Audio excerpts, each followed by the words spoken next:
बिस्मिल्लाहिर्रहमानिर्रहीम अस्सलाम वालेकुम। हमारे इस चैनल में आप सबका खुश आमदीद। जैसा कि आप सबको मालूम होगा कि शाहिद खान अफरीदी की बेटी की शादी शाहीन शाह अफरीदी से तय पा गई है और मंगनी भी बाकायदा तौर पर शेड्यूल हो गई है और ये काफी ज्यादा खुशी का मकाम है जब पाकिस्तानी लड़के हलाल निकाह की तरफ जा रहे हैं और वो भी पाकिस्तानी कल्चर को, जो कि हमारा अपना जाती मुल्क का एक कल्चर है, उसको बरकरार किए हुए है। यानी ज्यादा फहाशी और शादी से पहले मिलना जुलना नहीं होता, तो ये काफी अच्छी बात है और इस्लाम के कवानीन के एन मुताबिक। खैर, हर बंदे की अपनी अपनी रिवायात और मर्जी होती है, तो शायद शाहीन शाह अफरीदी की बारात के लिए एक जबरदस्त न्यूज सामने आ रही है और वो भी आप सुनकर हैरान रह जाएंगे। दोस्तों, शाहीन शाह अफरीदी की बारात जल्द होने वाली है और इस बारात के लिए जो मेहमान आने वाले हैं उनके नाम सुनकर आपके होश ठिकाने आने वाले। दोस्तों, सानिया मिर्जा, शुएब मलिक इस बारात में शामिल होंगे, बारात की पार्टी में शामिल होंगे। इसके अलावा भारत से विराट कोहली और अनुष्का शर्मा को खसूसी तौर पर इनविटेशन और दावत दी है कि वो आए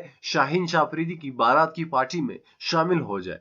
तो दोस्तों, अब विराट कोहली और अनुष्का शर्मा आते हैं या नहीं, ये तो सबका इंतजार होगा। लेकिन इसके अलावा तमाम पाकिस्तानी क्रिकेटर्स और बड़े बड़े सेलिब्रिटीज इस बारात और पार्टी में शामिल होंगे और ये काफी ज्यादा ग्रैंड पार्टी होने वाली है। तो दोस्तों, ये पार्टी तो सब लोग देखना पसंद करेंगे। तो दोस्तों, आपको क्या लगता है कि क्या विराट कोहली और बाकी गेस्ट को बुलाना चाहिए या नहीं? आप हमें कमेंट करके नीचे बताइए। इस वीडियो को लाइक कीजिएगा और चैनल को जरूर सब्सक्राइब कीजिए। मजीद ऐसी वीडियोस के लिए देखने के लिए, हर वक्त देखने के लिए उस बेल आइकन पर भी क्लिक कीजिएगा। अल्लाह हाफ़िज़।